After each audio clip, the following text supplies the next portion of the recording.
লকডাউনের পর সারা দেশে আজ থেকে চালু হলো গণপরিবহন, খুলছে সব অফিস, দোকানপাট, মার্কেটও খোলা।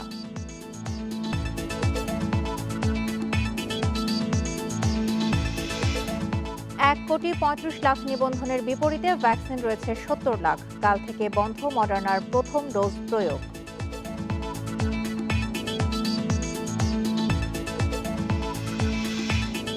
পদ্মা সেতুর নিচ দিয়ে অর্ধেক ট্রাক বাস নিয়ে ফেরি চলাচলের সিদ্ধান্ত।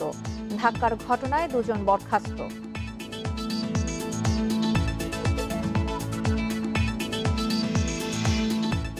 ফেনীতে স্বর্ণের বার ছিনিয়ে নেওয়ার অভিযোগে ওসি সহ 6 পুলিশ কর্মকর্তা গ্রেপ্তার, 15টি বার উদ্ধার।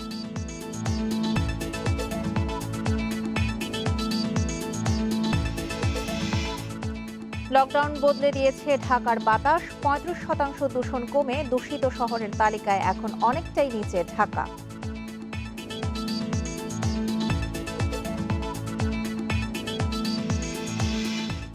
স্বাগত সকাল 9টার 1 ঘন্টার বিরতিহীন ইন্ডিপেন্ডেন্ট সংবাদে। আপনাদের সাথে আছি সঞ্চারী মজিদ তমা। শুনছিলেন শিরোনাম, চলে যাচ্ছে পুরো খবরে। করোনার সংক্রমণ রোধে দীর্ঘ লকডাউনের পর আজ থেকে খুলেছে সরকারি বেসরকারি অফিস। এরই মধ্যে চালু হয়েছে বাস, ট্রেন ও লঞ্চ। সকাল থেকে রাজধানীর সড়কে দেখা যাচ্ছে যাত্রীবাহী বাস চলাচল। এছাড়া বাস টার্মিনালগুলো থেকেও ছেড়ে যাচ্ছে দূরপাল্লার বাস। আগের ভাড়াতেই সব আসনের যাত্রী নিয়ে চলছে গণপরিবহন। কমলাপুর রেলওয়ে স্টেশন থেকেও সময় মতো ছেড়ে যাচ্ছে নির্ধারিত ট্রেন।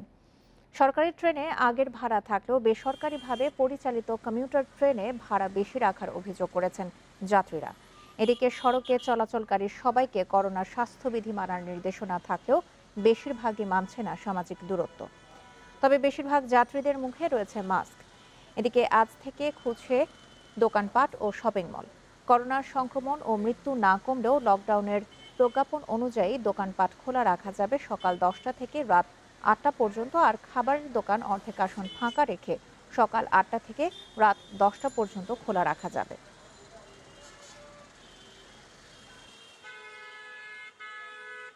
তিস্তা এক্সপ্রেসে যাচ্ছি। যাত্রীর চাপ এখন যেহেতু আমরা এখানে টিকিট কালেকশন করছি, এখন তো মোটামুটি ভালোই দেখা যাচ্ছে। চিটাগাং যাচ্ছি, সার্ভার একটু সমস্যা ছিল, অনলাইনে টিকিট কেটেছি, বাট একটু পেতে সমস্যা হয়েছে, চাপটা একটু বেশি। গণপরিবহন চলাচল নিয়ে আরো জানাতে কমলাপুর রেলওয়ে স্টেশন এবং শেওড়াপাড়া থেকে যোগ দিচ্ছেন আমাদের সহকর্মীরা। শুরুতেই যাচ্ছি কমলাপুর রেলওয়ে স্টেশনে, সেখানে আছেন আমাদের সহকর্মী ইজাজুর রহমান। ইজাজ, সকাল থেকে কমলাপুর রেলওয়ে স্টেশনের চিত্র আপনি কেমন দেখছেন? সেখানে যাত্রীর চাপ কেমন, তারা কোনো অভিযোগ করেছে কিনা, আর স্বাস্থ্যবিধি তারা কতটুকু মেনে চলছে?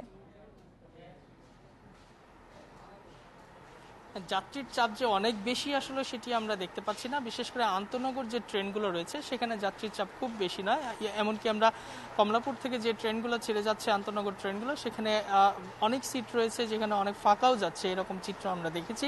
তবে ভিড় সেটি দেখতে পাচ্ছি কমিউটার ট্রেনগুলো, অর্থাৎ লোকাল যে ট্রেনগুলো, বিশেষ করে ঢাকার আশেপাশের যে জেলাগুলোতে যাতায়াত করা হয় সাধারণত, সেই ট্রেনগুলোতেই আমরা যাত্রী বেশি দেখতে পেয়েছি। এবং এই কমিউটার ট্রেনগুলো নিয়েই যত বেশি অব্যবস্থাপনা বা অভিযোগের চিত্র আমরা লক্ষ্য করেছি। বিশেষ করে ঢাকা থেকে যারা গাজীপুর বা টঙ্গীতে বা জয়দেবপুর পর্যন্ত যেতেন আগে কমিউটার ট্রেনগুলোতে 20 টাকা ভাড়ায়, তাদেরকে এখন 95 বা 100 টাকা পর্যন্ত দিতে হচ্ছে। বিশেষ করে মহুয়া যে ট্রেনটি ছেড়ে গেছে কিছুক্ষণ আগেই, অর্থাৎ 8:30টার দিকে, সেই ট্রেনটিতে আমরা দেখতে পেয়েছি। এবং যে এই টিকিট ব্যবস্থাপনার সঙ্গে যারা জড়িত ছিল, যে বেসরকারি মালিকানাধীন যে কোম্পানিটি, তারা আসলে কোনো সদুত্তর দিতে পারেনি যে কেন অতিরিক্ত ভাড়া আদায় করা হচ্ছে। এটি নিয়ে কমলাপুর রেল স্টেশন মাস্টার যদিও মৌখিকভাবে বলেছেন যে তারা ব্যবস্থা নেবেন, এরকম আশ্বাস যাত্রীদের কাছে দিয়েছেন।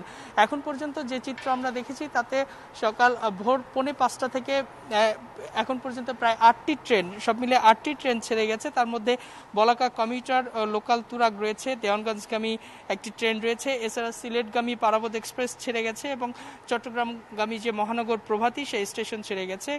সর্বশেষ সেটি হচ্ছে কর্ণফুলী কমিউটার, যেটি মূলত চট্টগ্রামের উদ্দেশ্যে রওনা দিয়েছে। কিছুক্ষণ আগে অর্থাৎ 9:15টার দিকে সেই ট্রেনটি ছেড়ে গেছে। এছাড়া সামনের দিকে রয়েছে যেটি কিশোরগঞ্জ এক্সপ্রেস, যেটি 10:30টার দিকে ছেড়ে যাবে। এই ট্রেনগুলোই মূলত ছেড়ে যাচ্ছে। তবে একটি বিষয় লক্ষণীয় যে উত্তরবঙ্গ থেকে যেহেতু কোনো ট্রেন সকালের দিকে আসলে ঢাকায় প্রবেশ করে না, সুতরাং সেই হিসেবে আজকে উত্তরবঙ্গগামী যে ট্রেনগুলো ঢাকা থেকে আসলে কোনো ট্রেন ছেড়ে যাচ্ছে না। এগুলো ঢাকাতে আসার পরে আগামীকাল সকাল থেকে সেই ট্রেনগুলো ছেড়ে যাবে। এই ছিল আমার কাছে। এজাজ, আপনি আমাদের সঙ্গে থাকুন। এবার আমরা যাচ্ছি শেওড়াপাড়ায়, সেখানে আছেন আমাদের সহকর্মী শাহরিয়ার অনির্বাণ। অনির্বাণ, শেওড়াপাড়ার চিত্র আপনি কেমন দেখছেন? সেখানে বাস বা ছোট ছোট যে যানগুলো আছে, গণপরিবহনগুলো আছে, সেখানে যাত্রীদের চাপ কেমন দেখছেন? আর ভাড়ার বিষয়টি নিয়ে জানাবেন, সেখানে যাত্রীদের কোনো অভিযোগ রয়েছে কিনা?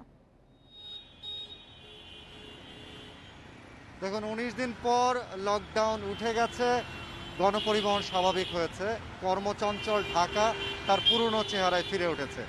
এখন 9টা বেজে গেছে। সাধারণত এই নগরে এই সময়টায় অফিসগামীদের একেবারে উপচে পড়া ভিড় থাকে। তো সেই ভিড়টা আমরা কিন্তু শেওড়াপাড়াতে আমরা দেখেছি। তবে চাহিদার তুলনায় যে গণপরিবহন অর্থাৎ আমাদের নগর পরিবহন যেগুলো আমরা দেখে থাকি, সে নগর পরিবহন কিন্তু রাস্তায় অনেকখানি কম। প্রাইভেট গাড়ি রয়েছে, কিন্তু নগর পরিবহনের যে সংখ্যা, সে সংখ্যাটি কিন্তু আমরা অন্যান্য স্বাভাবিক দিনের তুলনায় আমরা কম দেখেছি। যাত্রীরও কিন্তু চাপটা আমরা কম দেখেছি। সাধারণত আজকে থেকে অর্থাৎ সকাল 10টা থেকে বিপণী বিতান যেগুলো ছিল, ব্যবসায়ী প্রতিষ্ঠান যেগুলো আছে, সেগুলোও খুলে যাওয়ার কথা। তো সেই কারণে হয়তো 10টার পরে বা 10টার আগে আরও চাপ বাড়বে। এখন মূলত অফিসগামী যারা রয়েছেন তাদের চাপটি রয়েছে। তবে এই ক্ষেত্রে শেওড়াপাড়া বাস স্ট্যান্ডে আমরা সবসময় দেখে থাকি যে এই সকাল 8টা থেকে শুরু করে সকাল 10টা পর্যন্ত অফিসগামী মানুষের যে ভিড়টা, সে ভিড়টা কিন্তু এখনও রয়েছে।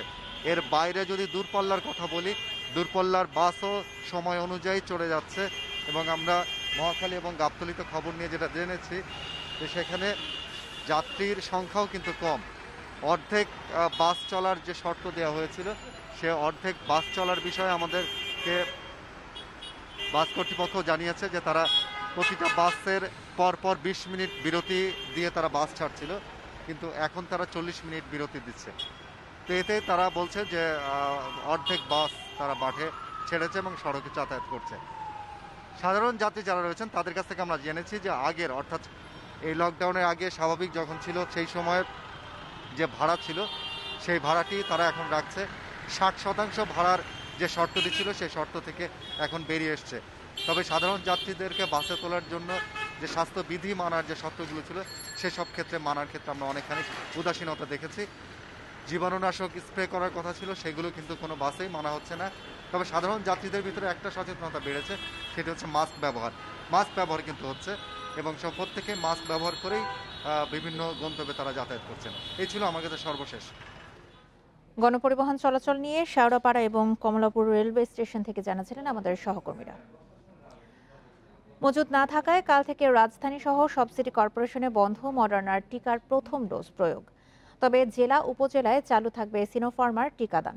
স্বাস্থ্য বিভাগ জানায়, দেশে বর্তমানে টিকার মজুদ আছে 70 লাখের কিছু বেশি, কিন্তু টিকার অপেক্ষায় নিবন্ধিত 1,35,00,000 মানুষ। সারা দেশে তৃণমূল পর্যায়ে চলছে গণটিকা কর্মসূচি। শনিবার একদিনেই টিকা পায় প্রায় 28 লাখ মানুষ, পরদিন তা নামে 6 লাখে।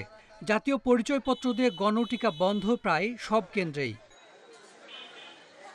দেশে এ পর্যন্ত টিকার জন্য নিবন্ধন করেছেন 2,85,00,000-এর বেশি মানুষ। সুরক্ষায় দিনে নিবন্ধন 20 লাখেরও বেশি, কিন্তু মজুদ কমে আসায় বাড়ছে টিকার জন্য অপেক্ষা। বৃহস্পতিবার থেকে সারা দেশে মডার্নার প্রথম ডোজ বন্ধ, শুরু হবে দ্বিতীয় ডোজের প্রয়োগ। আর সিনোফার্মের টিকার দ্বিতীয় ডোজ দেয়া হবে রোববার থেকে। 11:30টার দিকে আসছি, টিকা শেষ, চলে গেছি। আবার এখন শুনছি দিতেছে, আসছে, এখন আবার হয়ে কি কথা কয় টিকা শেষ। সকালবেলা করে গেছি, বলছে যান পরে আসেন, গেছি গে বাসায়, আবার ফোন দিচ্ছি কয় আসেন, এখন টিকা নাই, শেষ। দেশে এ পর্যন্ত এসেছে অক্সফোর্ড, সিনোফার্ম, মডার্না ও ফাইজারের 2,73,00,000 ডোজ টিকা। প্রথম ও দ্বিতীয় ডোজ মিলিয়ে টিকা দেওয়া হয়েছে 2 কোটির কিছু কম। এতে সরকারের হাতে টিকা মজুদ আছে 70 লাখ ডোজের কিছু বেশি। এটা একটা বড় রকমের উদ্যোগ এবং সেই উদ্যোগ থেকে যে সমস্ত ভুলভ্রান্তি এবং যে সমস্ত শিক্ষণীয় বিষয় আমরা দেখছি, সেই জিনিসগুলোর উপর ভিত্তি করে কিন্তু আগামী দিনের টিকা কর্মসূচিকে আমাদের পরিকল্পনাকে কিন্তু ঢেলে সাজাতে হবে। মঙ্গলবার সন্ধ্যায় দেশে এসেছে সিনোফার্মের ১৭ লাখ টিকা। এ মাসে আসবে আরও ৭৭ লাখ, আর আগামী মাসে আসতে পারে আরও ১ কোটির বেশি। নতুন টিকা এলে জোরদার হবে কর্মসূচি, বলছে স্বাস্থ্য বিভাগ। বিভিন্ন উৎস থেকে আমরা টিকা সংগ্রহ করবার চেষ্টা করছি এবং ইতিমধ্যে আমরা কিন্তু সেটির নমুনা আমরা দেখেছি যে আসতে শুরু করেছে টিকা, এবং নিয়মিত বিরতিতে আমরা কিন্তু বেশ ভালো পরিমাণে টিকা পাচ্ছি। কাজেই গণটিকা কর্মসূচিতে যে সংখ্যক মানুষকে আমরা টিকা দিয়েছি তারা নির্ধারিত সময়ে দ্বিতীয় ডোজের টিকা পেয়ে যাবেন। বৃহস্পতিবার থেকে প্রথম ডোজ হিসেবে সারা দেশে দেয়া হবে শুধু সিনোফার্মের টিকা। Hasan Misbah, Independent news, Dhaka. কোভ্যাক্সের আওতায় চীন থেকে দেশে পৌঁছালো সিনোফার্মার টিকার ১৭ লাখ ডোজ। মঙ্গলবার সন্ধ্যায় হজরত শাহজালাল আন্তর্জাতিক বিমানবন্দরে পৌঁছায় এই টিকা। এর আগে ভোর ৫টার দিকে বেইজিং থেকে টিকা নিয়ে ফ্লাইটটি বাংলাদেশের উদ্দেশ্যে রওনা দেয়। চীন থেকে প্রথমবার কোভ্যাক্সের আওতায় টিকা দেশে এসেছে।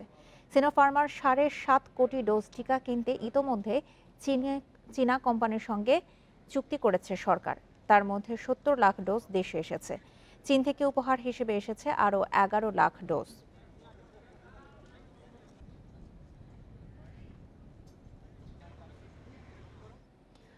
পাঁচ দিনের মধ্যে করোনায় আবারও সর্বোচ্চ ২৬৪ জনের মৃত্যু হলো। গত ৪ দিনেই মৃত্যু হয়েছে হাজারের বেশি। এর মধ্য দিয়ে মোট প্রাণহানি ছাড়ালো ২৩,০০০। চিকিৎসকদের আশঙ্কা, সংক্রমণের লাগাম টানা না গেলে আগামীতে মৃত্যু আরও বাড়বে। ৭০৮টি ল্যাবে ২৪ ঘন্টায় ৪৭,৪২৪ নমুনা পরীক্ষা হয়েছে। এর মধ্যে নতুন রোগী শনাক্ত হয়েছে ১১,১৬৪ জন। নমুনা পরীক্ষায় বিবেচনায় শনাক্তের হার ২৩.৫৪%। স্বাস্থ্য অধিদপ্তরের তথ্য মতে করোনায় মৃত্যু হয়েছে আরও ২৬৪ জনের। এর মধ্যে ঢাকা বিভাগে ৯২, চট্টগ্রামে ৬০, রাজশাহীতে ২৫, খুলনায় ২৭, ময়মনসিংহে ১৮, সিলেটে ১৭, বরিশালে ১১ ও রংপুরে ১৪ জন মারা গেছেন। বিশেষজ্ঞরা বলছেন, করোনা টিকা নেয়ার পরও সবাইকে মাস্ক পরতে হবে, না হলে সংক্রমণ নিয়ন্ত্রণ করা যাবে না। ভ্যাকসিন নিয়েও মানুষ কিন্তু সংক্রামিত হবে, ভ্যাকসিন নিয়েও কিন্তু মাস্ক ব্যবহার করতে হবে। এবং ইদানিং আমরা বলছি যারা ভ্যাকসিন নিয়েছে তাদের কাছ থেকেই কিন্তু সংক্রমণ বেশি ছড়াবে যার ভ্যাকসিন নাই তার কাছ থেকে। তার মানে হচ্ছে মাস্ক ব্যবহারের কোনো ব্যতিক্রম নাই। গত ২৪ ঘন্টায় করোনামুক্ত হয়েছেন ১৪,৯০৩ জন। এ পর্যন্ত মোট সুস্থ হয়েছেন ১২,৩৪,৭৬২ জন। আল আমিন হোসেন, ইন্ডিপেন্ডেন্ট নিউজ, ঢাকা। গত ২৪ ঘন্টায় করোনা ও উপসর্গ নিয়ে চট্টগ্রাম সহ ৫ জেলায় ৫০ জনের মৃত্যু হয়েছে। এর মধ্যে করোনায় ২৫ জন এবং উপসর্গ নিয়ে ২৫ জন মারা গেছেন। চট্টগ্রামে করোনায় আক্রান্ত ১২ জনের মৃত্যু হয়েছে, সেখানে নতুন শনাক্ত ৭৭২ জন। চাঁদপুরে গত ২৪ ঘন্টায় ৫৫৯ জনের নমুনা পরীক্ষায় ১৭৪ জনের করোনা পজিটিভ শনাক্ত হয়েছে। এই সময়ের মধ্যে করোনায় ৬ জন এবং উপসর্গ নিয়ে মারা গেছেন ৭ জন। রাজশাহী মেডিকেল কলেজ হাসপাতালের করোনা ইউনিটে আরও ১০ জনের মৃত্যু হয়েছে। এর মধ্যে পজিটিভ ৩ জন এবং উপসর্গ নিয়ে ৭ জন মারা গেছেন।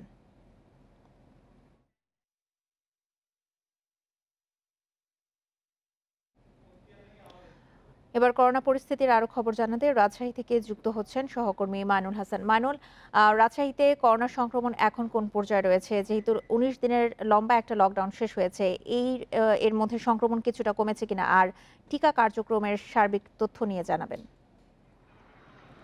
রাজশাহীতে করোনা পরিস্থিতি কিন্তু বেশ কয়েকদিন ধরেই আমরা দেখছি যে মোটামুটি স্থিতিশীল আছে, বা কখনো কমছে কখনো বাড়ছে। এবং এই কমা বাড়া কিন্তু আমরা দেখছি যখন করোনার নমুনা পরীক্ষা বেশি হচ্ছে তখন শনাক্তের হারটা কিছুটা কমছে, যখন নমুনা পরীক্ষা কম হচ্ছে তখন শনাক্তের হারটা বেড়ে যাচ্ছে।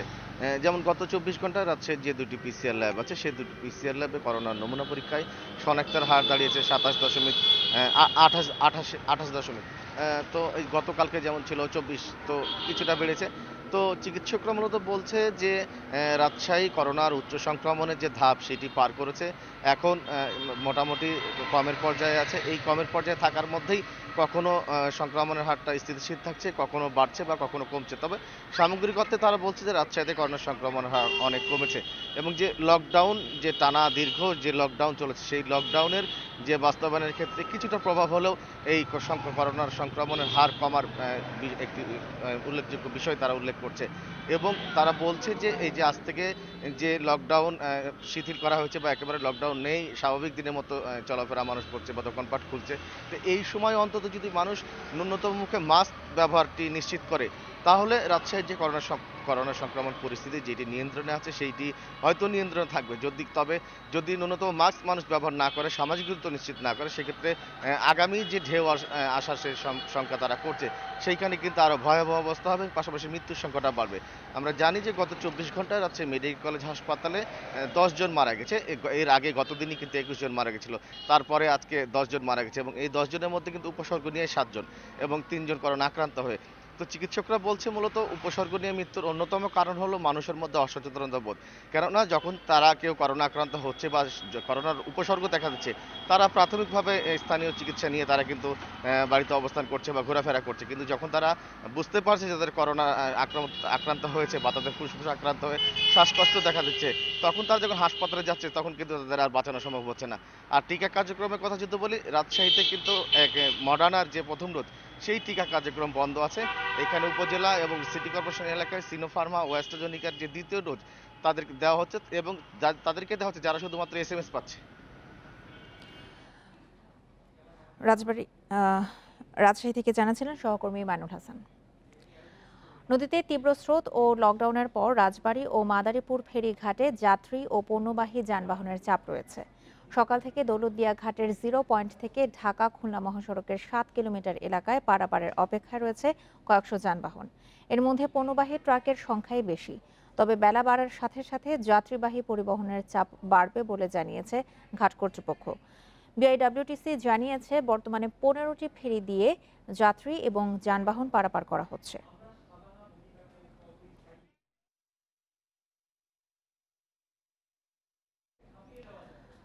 গণপরিবহন চালুর পর ফেরিঘাটে যাত্রী চাপ নিয়ে জানাতে এবার রাজবাড়ীর দৌলতদিয়া ঘাট থেকে যোগ দিচ্ছেন সহকর্মী শামীম রেজা। শামীম, এর আগেও আপনি ফেরিঘাটের অবস্থা জানিয়েছিলেন, এখনকার সেখানকার চিত্র আপনি কেমন দেখছেন? এই মুহূর্তে কি যাত্রী চাপ কিছুটা বেড়েছে কিনা?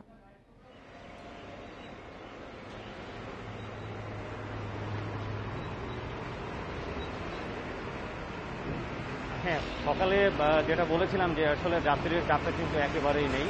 তো বেলাবারের সঙ্গে সঙ্গে কিন্তু যাত্রী এবং যাত্রীবাহী যে যানবাহনগুলো রয়েছে সেই যানবাহনের চাপটা বাড়তে শুরু করেছে এই দৌলতদিয়া ঘাট এলাকাতে। আমরা যখন সকালে এই দৌলতদিয়া ঘাট এলাকায় আসি তখন আমরা দেখতে পেয়েছি যে ফেরিঘাটের 0 পয়েন্ট থেকে ঢাকা খুলনা মহাসড়কের 7 কিলোমিটার এলাকা জুড়ে যাত্রীবাহী পরিবহন এবং পণ্যবাহী ট্রাকের সিরিয়াল রয়েছে। এই মুহূর্তে কিন্তু যাত্রীবাহী পরিবহনের কোনো সিরিয়ালই নেই, অর্থাৎ যে যানবাহনগুলো পারের অপেক্ষায় ছিল সেই যানবাহনগুলো কিন্তু ফেরিতে উঠে তাদের গন্তব্যে চলে গেছে। যেহেতু এই যানবাহনগুলো রাতে এসেছে সেজন্য কিন্তু এখন যাত্রীবাহী যানবাহনের কিন্তু সিরিয়াল একেবারেই নেই। তবে যাত্রীবাহী যানবাহনের সিরিয়াল না থাকলেও কিন্তু পণ্যবাহী ট্রাকের সিরিয়াল রয়েছে 7 কিলোমিটার এলাকা জুড়ে। এইসব যানবাহনগুলো গতকাল বিকেল বা সন্ধ্যা নাগাদ এই দৌলতদিয়া ঘাট এলাকায় এসেছে, কিন্তু এখনো পারের অপেক্ষায় থাকতে হচ্ছে দীর্ঘ সময়, যে কারণে কিন্তু চালক এবং যাত্রীরা কিন্তু বেশ ভোগান্তির শিকার হচ্ছে।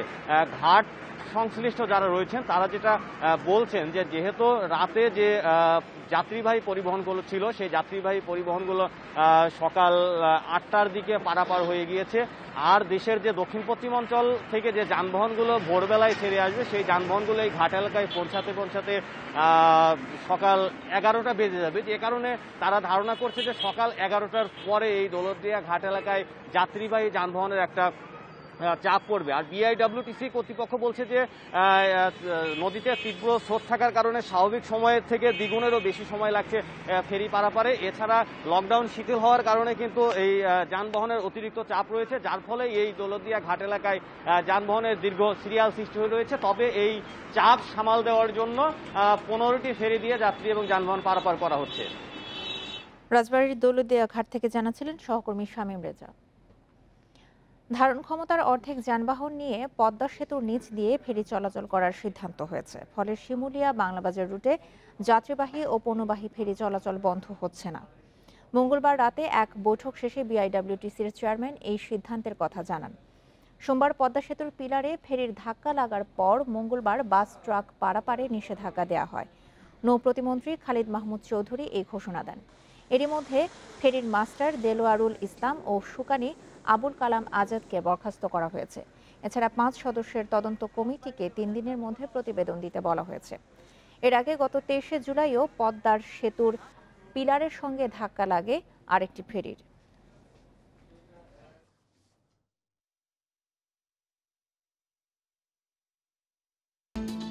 চট্টগ্রামে ব্যবসায়ীর কাছ থেকে জব্দ করা 20টি স্বর্ণের বার আত্মসাতের অভিযোগে ওসি সহ পুলিশের 6 কর্মকর্তাকে গ্রেপ্তার করা হয়েছে। উদ্ধার করা হয়েছে 15টি স্বর্ণের বার। মঙ্গলবার রাত 10টার দিকে ফেনী থেকে তাদের গ্রেপ্তার করে পুলিশ। গ্রেপ্তারকৃতদের মধ্যে রয়েছেন গোয়েন্দা পুলিশের OC Saiful Islam, SI Mizanur Rahman, SI Nurul হক, এসআই মোতাহার হোসেন, এএসআই অভিজিৎ বড়ুয়া ও মাসুদ রানা। ফেনীর পুলিশ সুপার জানান, গত 8 আগস্ট রাতে চট্টগ্রাম থেকে ঢাকা যাচ্ছিলেন স্বর্ণ ব্যবসায়ী গোপাল কান্তি দাস।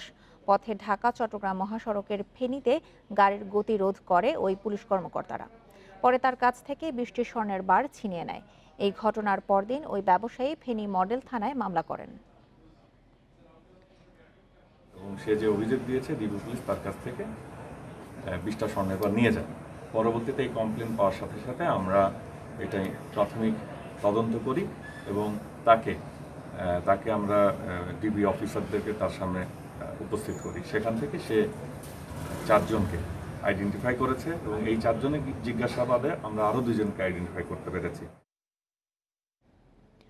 মাদক মামলায় অভিনেত্রী পরিমণি ও তার সহযোগী দীপুর আবারও 2 দিনের রিমান্ড মঞ্জুর করেছে আদালত। মহানগর হাকিম দেবব্রত বিশ্বাস মঙ্গলবার দুপুরে এই আদেশ দেন। এছাড়া চলচ্চিত্র প্রযোজক নজরুল ইসলাম রাজ ও তার সহযোগী সবুজের মাদক ও পর্নোগ্রাফি আইনের মামলায় 6 দিনের রিমান্ড মঞ্জুর করেছে আদালত। তবে নিজেকে নির্দোষ দাবি করে মিথ্যা মামলায় ফাঁসানোর অভিযোগ করেছেন পরিমণি। বেলা 12টায় সিএমএম কোর্টে নিয়ে আসা হয় ঢাকাই চলচ্চিত্রের আলোচিত অভিনেত্রী পরিমণিকে। মাদক মামলায় 4 দিনের রিমান্ড শেষে সিআইডি তাকে আদালতে হাজির করে। এদিন আদালত চত্বরে হাজির হয়েছিলেন পরিমণির নানা ও অন্যান্য স্বজনরা। শতবর্ষী শামসুল হক গাজী দাবি করেন, পরিমণিকে ষড়যন্ত্রমূলকভাবে মিথ্যা মামলায় ফাঁসানো হয়েছে। জীবনে সে কিছু করে না, সব মানুষের জন্য দান করতে হচ্ছে, আর এখন পরিস্থিতির শিকার হয়ে গেছে। এফডিসিতে প্রত্যেক বছর একটা গরু করবেন বেশি বাড়াই দেয় গরিবদের জন্য। কড়া নিরাপত্তার মধ্য দিয়ে দুপুর 1:45টায় পরিমণি, চলচ্চিত্র প্রযোজক রাজ সহ 4 আসামিকে আদালতে হাজির করা হয়। এদিন মাদক মামলায় আবারও 5 দিনের রিমান্ড আবেদন করে সিআইডি। শুনানির সময় কান্নায় ভেঙে পড়েন ঢাকাই চলচ্চিত্রের এই অভিনেত্রী। শুনানি শেষে মহানগর হাকিম মাদক মামলায় 4 জনেরই 2 দিন করে আবারও রিমান্ড মঞ্জুর করেন। অযোধ্যা বারবার রিমান্ডে নেওয়া হয়েছে এবং আজকেও বিজ্ঞ আদালত সন্তুষ্টে 2 দিন রিমান্ড মঞ্জুর করেছেন। যারা চেষ্টা করেছিল তার সাথে যোগাযোগ করার জন্য, তার সাথে দেখা করার জন্য, তাকে প্রয়োজনীয় প্রত্যাদি তার কাপড় চোপড় দেওয়ার জন্য, তারা সেটা পারে নাই। এবং আমরা কোর্টে গত পরশুদিন কোর্টে আমরা দরখাস্ত দিয়ে বলেছিলাম তার সাথে দেখা করার অনুমতি দেওয়ার জন্য, সেইটাও দেওয়া হয় নাই। এবং সে আসলে একটা পরে আছে বলে আমাদেরকে জানিয়েছে। তার বাসায় কোথায় কি আছে এবং তার কোথায় কি আছে এগুলি আইনজীবীকেও অ্যাসিস্ট করার জন্য যে সমস্ত কাগজের প্রয়োজন এইগুলো তারা দিতে পারতেছে না। এই জন্য সে দেখা করতে চেয়েছিল। বিজ্ঞ আদালত সেটা নামঞ্জুর করে বলেছেন যে সেটা কগনিজেন্স আদালতে, আমলি আদালতে যাওয়ার জন্য। তবে রাষ্ট্রপক্ষের আইনজীবী এসব অভিযোগ অস্বীকার করেন। তার অন্যান্য সহযোগীরা তারা কিন্তু কাপড় চেঞ্জ করে আসছে এবং সে ইচ্ছাকৃতভাবে সে একই কাপড় বারবার পরে আসছে আদালতের দৃষ্টি আকর্ষণ করার জন্য। এটা একটা আমি মনে করি যে একটা আদালতের সিম্প্যাথি ড্র করার জন্য বা আলাদা কোনো ষড়যন্ত্র আছে। শুনানি শেষে আদালত থেকে হাজতে নেয়ার সময় পরিমণি সাংবাদিকদের উদ্দেশ্যে চিৎকার করে তাকে মিথ্যা মামলায় ফাঁসানো হচ্ছে বলে দাবি করেন। গত জুনে ব্যবসায়ী নাসির উদ্দিনের বিরুদ্ধে হত্যা ও ধর্ষণ চেষ্টার অভিযোগ আনার 1.5 মাসের মধ্যে কারাগারে যেতে হলো চলচ্চিত্র নায়িকা পরিমণিকে। জান্নাতুল ফেরদাউস তানভি, ইন্ডিপেন্ডেন্ট নিউজ, ঢাকা। নারায়ণগঞ্জের প্রত্যন্ত এলাকা 2500। এই উপজেলার বেশ কয়েকটি গ্রামে রয়েছে জঙ্গি তৎপরতা। বেশ কয়েকজন আইনশৃঙ্খলা বাহিনীর হাতে আটক হলেও নিখোঁজ অনেক তরুণ। তবে স্বজনদের দাবি, কে বা কারা তাদের তুলে নিয়ে গেছে। 2500-এর নোয়াগাঁও 200 বছরের পুরনো মিয়াবাড়ির সামনে 3 গম্বুজ জামে মসজিদ, আছে মাদ্রাসা, এতিমখানাও। জেএমবির প্রতিষ্ঠাতা শায়েখ আব্দুর রহমানের নিয়মিত আসা যাওয়া ছিল এইখানে। ঘরের মধ্যে সাপ রেখে কি ঘুমায়?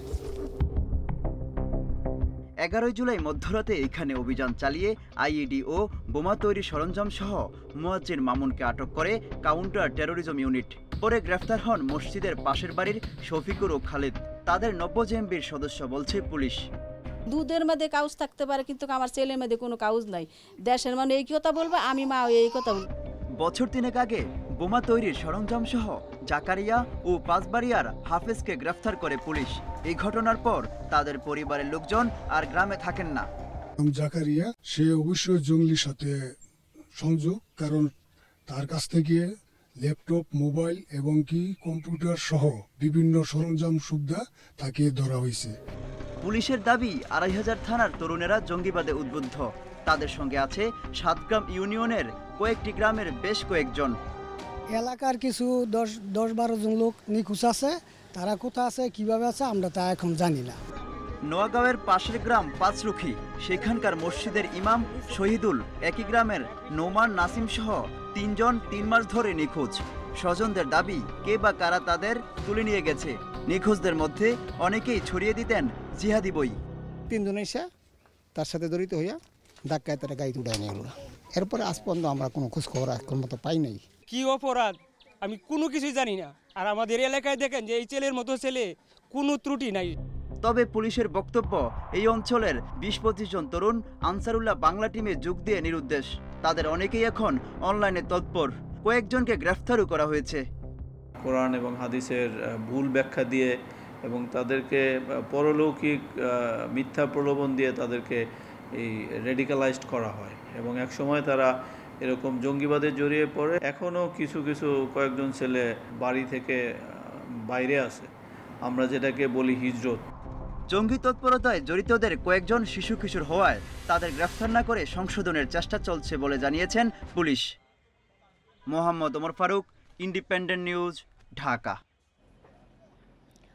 করোনাকালে প্রায় 2.5 লাখ প্রার্থীর চাকরির বয়স শেষ হয়েছে। যাদের বয়স আছে তাদেরও 1.5 বছর সময় নষ্ট হয়েছে। জনপ্রশাসন মন্ত্রণালয় বলছে এই সময়ে চাকরির বয়স শেষ হয়ে গেলেও ডিসেম্বর পর্যন্ত আবেদন করা যাবে। করোনার কারণে গত 1.5 বছরে নিয়োগ পরীক্ষা হয়নি বললেই চলে। এরই মধ্যে চাকরির বয়স শেষ রাকিব ইসলামের। সামনে যেগুলো পরীক্ষা হওয়ার কথা ছিল সবগুলোই স্থগিত বা সার্কুলার স্থগিত, তো সেগুলো তো ক্ষতিগ্রস্ত হচ্ছে। মহামারী শুরুর পর থেকে চাকরি প্রত্যাশী সবারই 1.5 বছর নষ্ট হয়েছে। এই ক্ষতি পুষিয়ে দেওয়ার দাবি তাদের। আমার কিন্তু 30+ হয়ে যাচ্ছে, সো সেক্ষেত্রে কিন্তু আমি আমার চাকরির যে পরীক্ষা দেওয়ার যে সুযোগটা, আমাদের সাংবিধানিক যে অধিকার, সেটা কিন্তু আমি পাচ্ছি না। 27, 28, 29 বছর তারা হচ্ছে সবচেয়ে বেশি ক্ষতিগ্রস্ত। এ সংক্রান্ত সংগঠনগুলো বলছে ক্ষতি কাটাতে চাকরিতে ঢোকার বয়স 32 করতে হবে। যারা নীতি নির্ধারক আছেন তাদের কাছে আমরা উদ্যত আহ্বান জানাচ্ছি, আকুল আবেদন জানাচ্ছি, আমাদের একটা আর্তি জানাচ্ছি যে আমাদের দিকে একটা সুদৃষ্টি দেন। আমরা আসলে ভুক্তভোগী, আমাদের বয়সটা স্থায়ীভাবে 2 বছর বাড়িয়ে দেন। এদিকে জনপ্রশাসন মন্ত্রণালয় বলছে যাদের বয়স শেষ তারাও ডিসেম্বর পর্যন্ত সব চাকরিতে আবেদন করতে পারবে, তবে বয়স হতে হবে 30 থেকে 32 বছরের মধ্যে। অচলাবস্থার মধ্যে যারা চাকরি প্রার্থী তাদের বয়স হয়তো অনেকের পার হয়ে গিয়েছে। হয়তো নর্মাল পরিস্থিতি থাকলে আরো তাড়াতাড়ি করে আসতো, অ্যাডভার্টাইজমেন্ট গুলো আসতো, তারা আবেদন করতে পারতো। এখন তারা করতে পারছে না। এই বিষয়টি বিবেচনা করে আমরা কাজ করছি। তবে বয়স 32 করার বিষয়ে চূড়ান্ত সিদ্ধান্ত হয়নি বলে জানায় মন্ত্রণালয়। সংশ্লিষ্টরা বলছেন করোনার কারণে বেকারত্বের হার ব্যাপক আকারে বাড়ছে, তাই নতুন কর্মসংস্থান সৃষ্টির বিষয়ে নীতি নির্ধারকদের এখন থেকেই কাজ করতে হবে। Noore Alam, Independent news, Dhaka. Corona রোধে চলমান লকডাউন বদলে দিয়েছে ঢাকার বাতাস। নেই প্রাণঘাতী দূষণ, সতেজ হাওয়ায় নিঃশ্বাস নিতে পারছেন রাজধানীবাসী। 50% দূষণ কমে যাওয়ায় দূষিত শহরের তালিকায় অনেকটাই নিচে চলে এসেছে ঢাকা। অবিলম্বে মেয়াদোত্তীর্ণ বাহন, অপরিকল্পিত নির্মাণ এবং কারখানার দূষণ বন্ধে কার্যকর উদ্যোগ নেওয়ার পরামর্শ পরিবেশবাদীদের। কয়েক মাস ধরে নেই দম বন্ধ করা ধুলোবালি আর কালো ধোঁয়া, ফলে বদলে গেছে বিশ্বের অন্যতম দূষিত বায়ুর শহর ঢাকার চেহারা। বায়ু দূষণের দিক থেকে 2019 ও 2020 সালে বিশ্বে প্রথম কয়েকটি শহরের অন্যতম ছিল ঢাকা। তবে করোনা লকডাউন ইতিবাচক হয়ে উঠেছে পরিবেশের জন্য।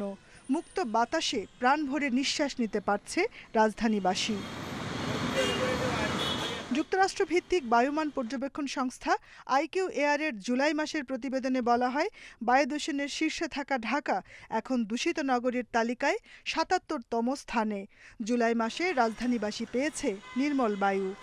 পূর্ববর্তী ৫ বছর তুলনায় প্রায় ৩০ থেকে ৩৫ ভাগের মতো বায়ু দূষণ আমরা কমাতে পেরেছি। এই যে বায়ু দূষণটা কমলো, সেখানে কিন্তু আমাদের কোনো অধিদপ্তর, সরকার বা কোনো কর্তৃপক্ষের তেমন কোনো ভূমিকা নাই। এই বায়ু দূষণটা অনাকাঙ্ক্ষিতভাবে করোনা ভাইরাস রিলেটেড যে লকডাউনের কারণে এবং বৃষ্টিপাতের কারণে এবং ঈদের ছুটির কারণে এই বায়ু দূষণটা কমেছে। করোনা মহামারীর ফলে বায়ুদূষণ নিয়ন্ত্রণের যে উপায় ও সুযোগ তৈরি হয়েছে তা কাজে লাগানোর পরামর্শ বিশেষজ্ঞদের। এ বিষয়ে ইতিবাচক ভাবনা পরিবেশ অধিদপ্তরের। পুরনো যানবাহনকে যদি আমরা সরিয়ে দিতে পারি, এটার জন্য একটা গাইডলাইন তৈরি করা হয়েছে গত বছরই, সেটা পরিপূর্ণ বাস্তবায়ন করতে হবে। আমরা আশা করছি যে আমাদের যে বড় বড় প্রজেক্টগুলো আছে